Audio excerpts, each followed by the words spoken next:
تو یہ پہلے تو کنسپٹ کلیئر کریں, خدا آیا نہیں ہے, خدا ہمیشہ سے, ہم اسے میتھمیٹیکلی ثابت کرتے ہیں.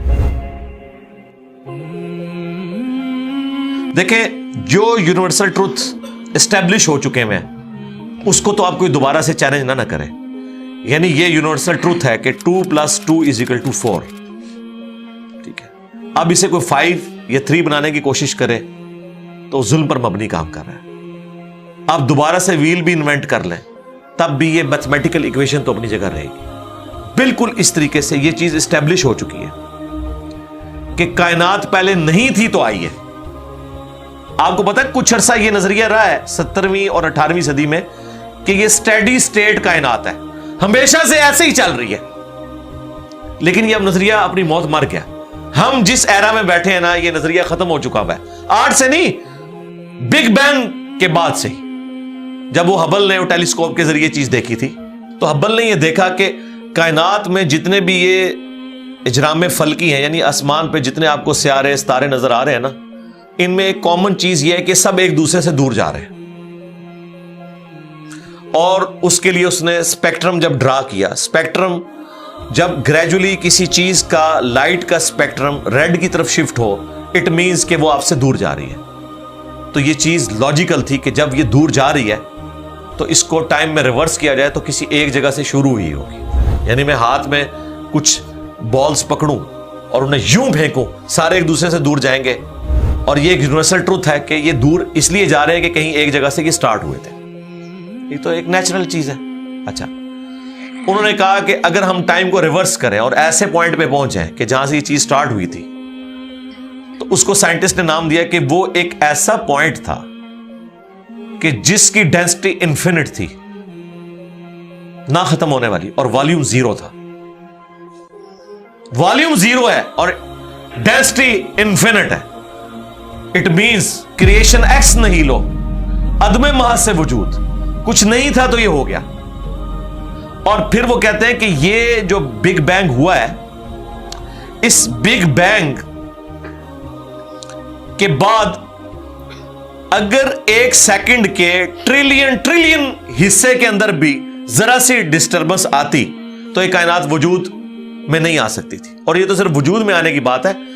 پھر جو billions of fine tunings planet earth کے اوپر موجود ہیں, ہر سیارے کے اعتبار سے ہیں, زمین کا سورج سے فاصلہ, پھر ان کی گریویٹیشنل فورس, ان کی موومنٹ, سپیڈ, یہ تو ایک پوری ایک سمجھ لیں ایک ایسی فیلڈ ہے جس میں انسان جا کے گم ہو جاتا ہے.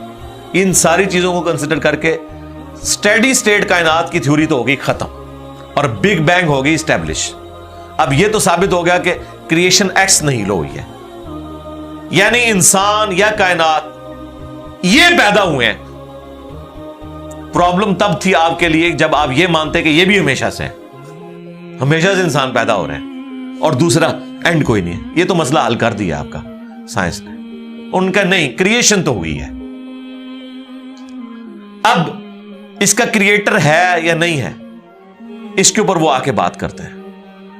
اب یہ جو فائن ٹیوننگز ہیں, ان کو سمجھنے کے لیے اتنے دماغ کی ضرورت ہے, اتنے برینز کی ضرورت ہے. ڈی این اے کی سٹرکچر کو سمجھنے کے لیے, اس ہارمونی کو سمجھنے کے لیے, بنانے کے لیے نہیں سرکار. اتنے برینز لگ جائیں. آج تک ہم ڈسکوریز ہی کر رہے ہیں.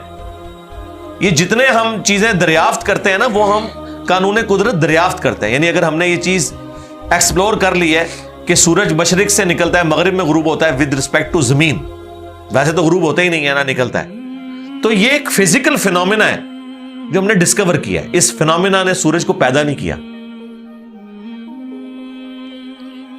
یہ کریٹر آف سن تو نہیں ہے, یہ اگر آپ کو پتا چل گیا. انڈے میں سے چوزا نکلتا ہے اور چوزا اتنے عرصے کے لیے انڈے کو آپ گرمائش میں رکھتے ہیں 22 دن کے لیے مرغی کے نیچے یا کسی مشین میں. تو اس انفارمیشن نے چوزے کو پیدا نہیں کیا, بلکہ یہ چوزے کے پیدا ہونے کے بارے میں انفارمیشن ہے. آپ اس کے اندر مزید چلے جائیں, جتنا ڈیپ ڈگ کرتے جائیں, الٹیمیٹلی آپ کی ایک انفارمیشن ایڈ ہوگی. یہ نہیں ہوگا کہ آپ کو یہ پتا چل جائے کہ اس نے پیدا کیا. وہ تو مرغی کو خود نہیں پتا جو پیدا کرنے والی ہے, کروکوڈائل کو, ایلیفینٹ کو, یہ پتہ ہی نہیں میرے اندر کیا کیا کوالٹیز ہیں. جس کو یہ پتہ ہی نہیں میرے اندر کیا کوالٹیز ہیں, انسان کو نہیں پتا ابھی تک میرے اندر کیا کوالٹیز ہیں, یہ تو بھی سائنس تھوڑا بہت آپ کو ایکسپلور کر رہی ہے. تو کریٹر تو ہم ان کوالٹیز کے ہے ہی نہیں ہے. اور پھر پیچھے ایک برین اس اعتبار سے ہے کہ وہ ایک آرگنائز طریقے سے, اور یہ بھی چیز ڈیفینیٹلی فیزیبلٹی کے تحت آپ سمجھیں میتھمیٹکس میں اسٹیبلش ہو چکی ہے کہ یہ پورے ایک آرگنائز طریقے سے جو چیز چل رہی ہوتی ہے اس کے پیچھے ایک برین ضرور ہوتا ہے. برین کے بغیر یہ کوئی ڈیزائن کر نہیں سکتا. فزکس کا second law of thermo dynamics جو ہے کہ انٹروپی یا تو کانسٹنٹ رہتی ہے یا انکریز کرتی ہے, یعنی ڈس آرڈر. خدا نہ خواستہ یہاں پہ دھماکہ ہو جائے تو ہر چیز بکھر جائے گی. اس کے بعد دنیا کا کوئی دھماکہ دوبارہ اس کو اس حالت میں ارینج نہیں کر سکتا. اس کو کہتے ہیں انٹروپی, کہ کہیں پہ بگاڑ آتا ہے تو وہ بڑھتا ہے. یہ ہو سکتا ہے کہ مزید آپ لوگ لائیں تو یہ بگاڑ اور بڑھتا جائے, یا جتنا ہے اتنا ہی رہے, واپس آرگنائز نہیں ہو سکتا جب تک کہ دوبارہ سے انٹروین کر کے آپ یہ کرنا. جس طرح وہ زیارت میں انہوں نے محمد علی جناح کے وہ سارے وہ میوزیم تباہ کر دیا تھا دہشت گردوں نے, تو دوبارہ سے انہوں نے بنایا, تو خود بخود تو نہیں بنا. دھماکے کے بعد تو سب کچھ خود بخود پھیل گیا تھا, لیکن دوبارہ اس جگہ پہ لانے کے لیے آپ کو بجٹ لگا ہے, برین لگا ہے, ایفرٹ پٹ کی ہیں, پھر جا کے وہ آرگنائز ہوا ہے. تو اس کا مطلب ہے آرڈر بنانے کے لیے برین چاہیے ہوتا ہے, ڈس آرڈر کے لیے کوئی مسئلہ نہیں. اور ڈس آرڈر کے بعد دوبارہ آرڈر بن جائے اس کے لیے برین چاہیے. سرکار یہ کون سا ڈس آرڈر ہے, یہ کون سا بگ بینگ ہے؟ چھوٹا سا دھماکہ آرگنائز نہیں کرتا, چیز کو بگاڑتا ہے. اور اتنا بڑا دھماکہ اتنا بڑا آرڈر لے آیا ہے کہ پلانٹ ارتھ کے اوپر 2 ملین سے زیادہ سپیشیز ہیں. ایک ایک سپیشی کے اوپر آپ زندگی گزارے, آپ صرف اس کی عادتیں ہی نہیں بتا سکتے کیا ہیں. یہ تو چھوڑ دیں کہ یہ بنی کیسی ہے. تو یہ تو ایک نہ ختم ہونے والا سلسلہ ہے. تو یہ برین تو اسٹیبلش ہے. اب اگلا سٹیپ یہ ہے کہ یہ جو برین ہے, وہ رچرڈ ڈاکنز بھی کہتا ہے نا دا گاڈ ڈیلوژن میں, جب فریڈ ہائل کا جملہ اسے کوٹ کیا گیا نا, فریڈ ہائل ایک بہت بڑا سمجھے فلاسفر بھی تھا, سائنٹسٹ بھی تھا. اس نے کہا تھا کہ انسان کا بن جانا خود بخود یہ اسی طرح کا فینومینا ہے, یہ اس سے بڑھ کر کمپلیکس فینومینا ہے کہ کوئی شخص یہ کلیم کرے کہ کوئی ہوائی جھکڑ ٹورنیڈو چلا اور اس نے کوڑے کباڑ کے ڈھیر سے مٹیریل اٹھایا اور ایک بوئنگ 747 تیار کر دیا.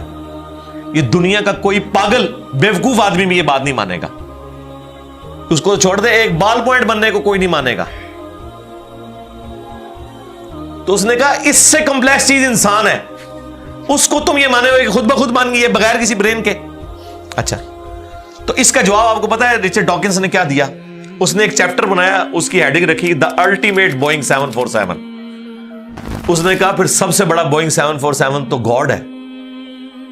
آپ یہ کہہ رہے ہو کہ انسان اتنا کمپلیکس ہے کہ خود بن نہیں سکتا کسی کے بنائے بغیر, تو جو اس کو بنانے والا ہے وہ تو اس سے زیادہ کمپلیکس ہے, وہ تو الٹیمیٹ بوئنگ 747 ہے. اگر اتنا مشکل انسان ڈی این اے اسٹرکچر والا یہ آپ کہتے ہو خود نہیں بنے گا, اس کو کوئی بنائے گا, تو جس نے اسے بنایا ہے وہ تو اس سے زیادہ کمپلیکس چیز ہے, تو اس کا بھی کوئی کریٹر ہونا چاہیے. تو ہم نے کیا کہا تھا, رکو ذرا صبر کرو, for the sake of argument ہم تمہاری بات کے ساتھ ایگری کرتے ہیں, لیکن آگے چل. ہاں, وہ جو کریٹر ہے جس نے ہمارے کریٹر کو بنایا ہوگا تو یقیناً وہ ہمارے کریٹر سے بھی زیادہ کمپلیکس کریٹر ہوگا, تو پھر اس کا بھی کوئی کریٹر ہونا چاہیے. اب تو قیامت تک لگا رہا ہے, یہ ایکویشن کہیں ختم نہیں ہوگی تا وقت کہ کوئی ایک کریٹر ایسا ہو جسے کسی نے نہ بنایا ہو. تو وہی تو ہے لم یلد ولم یولد. سورہ اخلاص میں یہ تو ڈیفینیشن ہے, لم یلد ولم یولد. سرکار یہ آپ کو میتھ سمجھا سکتی ہے, یہ آپ کو فزکس سمجھا سکتی ہے. یہ کتنی بڑی ڈیفینیشن ہے. ہم نے بچپن میں ایسے ہی یاد کر لیا کہ نہ اس کا کوئی باپ ہے نہ کوئی بیٹا. نہ, یہ تو ہم ایک اخلاقی سے ترجمہ کر رہے ہیں نا. تو ایکچوئل ترجمہ ہے کہ نہ وہ خود کسی سے نکلا ہے نہ اس سے کوئی نکلا ہے, وہ ہمیشہ سے ہے. اس لیے بخاری مسلم میں حدیث ہے کہ تمہارے پاس شیطان آتا ہے نا تو کہتا ہے پہاڑوں کو کس نے بنایا؟ تم کہتے ہو اللہ نے. پوچھتا ہے درختوں کو کس نے بنایا؟ کہتا ہے اللہ نے. تم کہتے ہو اس کو جواب کے طور پر جب وہ سوال پوچھتا ہے، پھر مختلف سوال کرتا ہے، تم اللہ کہتے ہو، اینڈ پہ وہ کہتا ہے اللہ کو کس نے بنایا؟ اب تم نے کہنا ہے پھر اس پہ قل هو اللہ احد اللہ الصمد لم یلد ولم یولد ولم یکن لہ کفوا احد۔ ذرا نبی علیہ السلام تو اتنا ہی کہہ سکتے تھے نا، آپ کو اللہ تعالیٰ نے ہماری ہدایت کا امام بنایا ہے، ٹھیک ہے، لیکن بعد میں جب یہ میتھمیٹیکل ایکویشنز، سائنٹیفک ڈسکوریز اور یہ یونیورسل ٹروتھ انسانوں کو اللہ تعالیٰ نے دریافت کروائے ہیں، تو اب ہم بڑی آسانی سے اس کو مزید ایکسپلین کر سکتے ہیں کہ اگر کوئی کریٹر کا کریٹر ہے تو اس کا بھی کوئی کریٹر ہوگا، اور یوں یہ ایک سمجھ لے نہ ختم ہونے والا سلسلہ شروع ہو جائے گا۔ یہ آپ کو اچھا اب آپ سوچ رہے ہو کہ یہ کیوں ماننا پڑے گا کہ کوئی ایک ایسا ہونا چاہیے کہ جس کا، یہ اس لیے ماننا پڑے گا کہ دوسری طرف ایکویشن جو ہے وہ فزیکلی میرے سامنے موجود ہے کہ میں ہوں، کریشن موجود ہے۔ اگر ایک تھیوری ہوتی نا کہ نہ کریشن ہوتی نہ کریٹر تو ہمیں کوئی چیز مجبور نہیں کرتی تھی۔ اب ہماری مجبوری یہ ہے کہ کائنات ہمارے سامنے ہے، ہم زندہ مخلوق ہیں، ہم سب کچھ دیکھ رہے ہیں، کریٹڈ چیزیں موجود ہیں، تو دوسرے اینگل پہ ہمیں جانا پڑے گا اور الٹیمیٹلی کسی ایک کریٹر پہ رکنا پڑے گا، کوئی کریٹر نہ ہو اس کا۔